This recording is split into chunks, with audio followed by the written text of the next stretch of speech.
On the point about forward-looking information, transparency, more about your underlying business and prospects, I wholeheartedly agree, as I said to begin with. I think part of the problem, and I see it kind of two ways in this country, there's some real structural barriers to that. On the one hand, there is the, what I call the whole kabuki dance of the quarterly earnings and the short-termism that brings and all of that. And notwithstanding some efforts over the last 6 or 7 years to kind of dull that, I don't perceive that it has been dulled very, very much. It still kind of pervades kind of the way the markets tend to operate, at least at the margin, over short periods of time at least. And the second, of course, is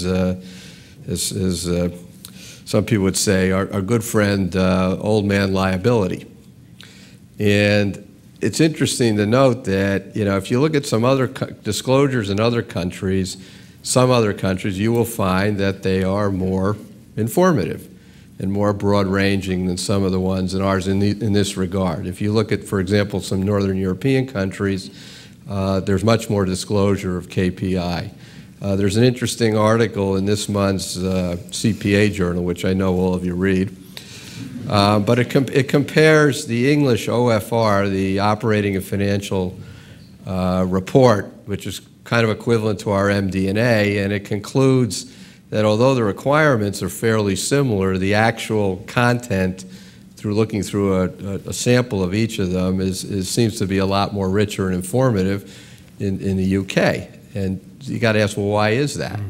And I think it's because of a different environment.